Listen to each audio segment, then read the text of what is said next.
I apologize. I keep saying Johnny Skiki, but for those of you who don't know, that's the name of the opera this aria is from. So we are listening to Floor sing O mio babbino caro.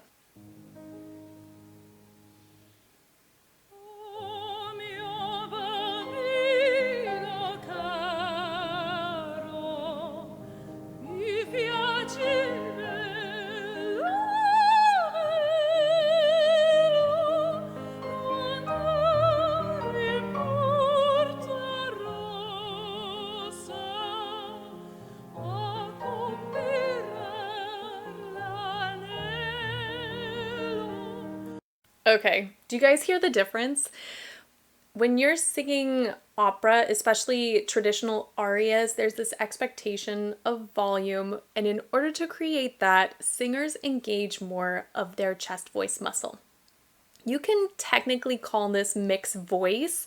You can call this mixed voice because even though your head voice muscle, your CT muscle, is doing most of the work, you're still engaging your chest voice muscle, that TA muscle. And that's what enables you to produce more volume, sustain more air pressure, and create those richer, warmer tones.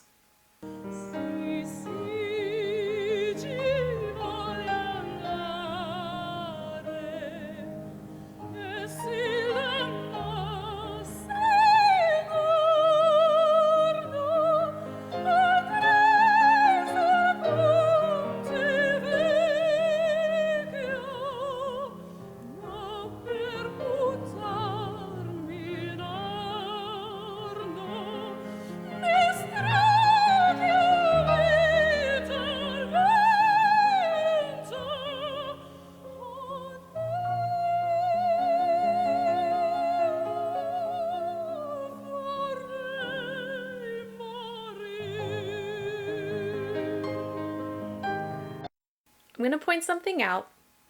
I don't want you to come at me for this because I'm not saying it's a bad thing, okay?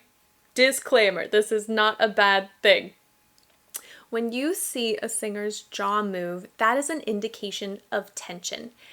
Again, not a bad thing.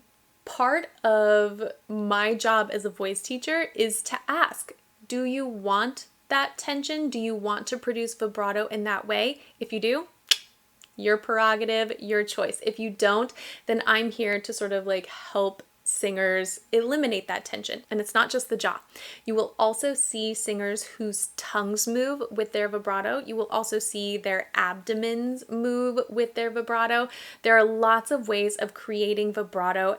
A part of that tension, a lot of times in classical music, has to do with air pressure. And again, the technique and the amount of volume that you're required to produce. So I'm going to play it back just so you can see. I think it's an interesting thing to observe, not to judge, not to criticize, but just to acknowledge.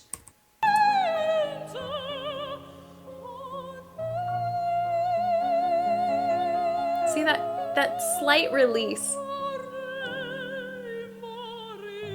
It's the tiniest movement.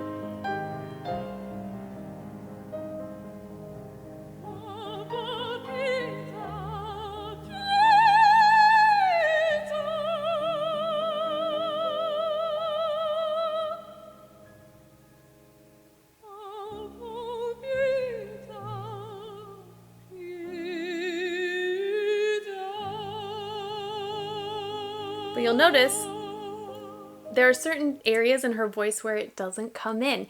The other thing that I found so beautiful about this is for someone who is so skilled at belting, at growling, at screaming, at creating so many unique sounds with one voice, I was very impressed with her ability to bring her head voice as low as she did. Let me see if I can find it.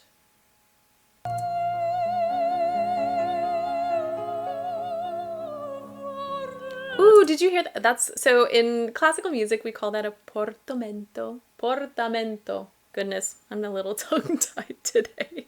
And it's kind of it's almost like a riff if you compare it to like contemporary music, but it's a great technical tool as well for transitioning through your registers. Let me play that again.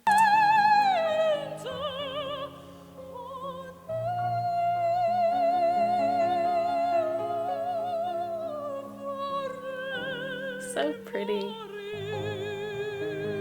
But yeah, ooh, really, you've got the rounded lips, lengthening the vocal tract. That helps bring that head voice down and blend the sound. Obviously, I know she's capable of belting and mixing and using chest voice in this part of her range, but she's stylistically being so true to the music and to the character, and she's doing it, yeah, so lovely. We're listening again, it's a short one.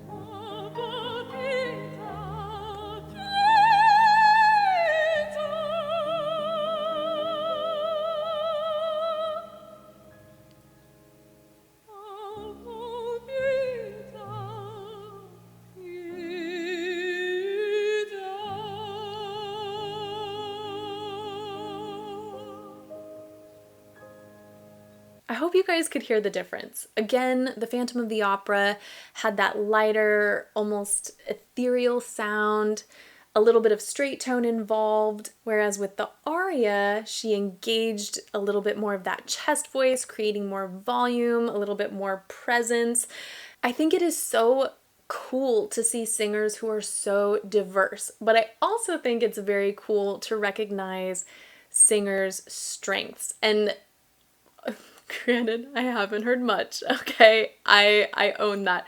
But so far, I think what I've loved most from her is what she did in Ghost Love Score. I think it showed off her versatility, but I also, I don't know, I love her mix belt. I think that is just a sound that is so cool and so unique to her. So I just needed to get this out of my system because I'm so curious whenever I hear that people have classical training.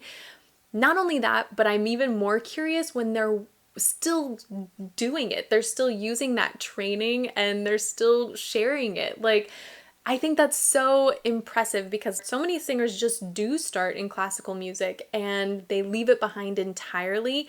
And there are still some good things that can be gained from those techniques as long as you sort of, approach contemporary techniques with an open heart. I think you can incorporate them both, and she does that so beautifully. The other thing I'm going to mention, again, I feel like I have to constantly reiterate this, that pointing out tension is not a bad thing. In fact, we rely on muscle tension in our singing in order to produce varying sounds and colors and textures.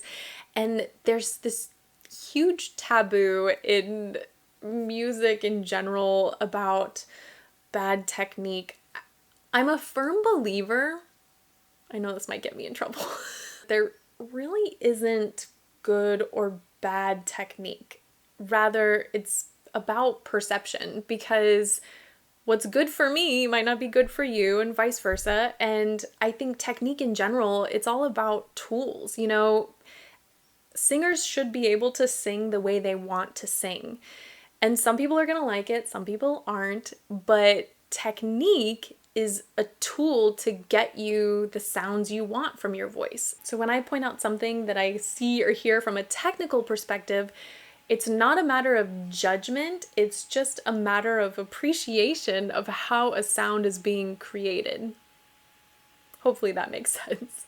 Long story short, it's not my job to judge you as a voice teacher. My job is just to help you get the sounds out of your voice that you want. And on this channel, my hope is that I can educate listeners and help them understand how singers are producing sounds. Whether you like those sounds, that's up to you. But the human voice is so fascinating, and the way we train, the way we learn to sing is so unique from one person to the next. So I think it's just a much nicer, more pleasant experience to appreciate that training, to appreciate those sounds, rather than approach every new voice with like criticism. So anywho, that is it for today. So thank you for humoring my little speech. Obviously I'm super excited to hear more from Nightwish. In particular, Marco. A number of you commented that I would really like his voice as well, so I'm excited for that. But for now, thank you for watching, and hopefully I will see you next time.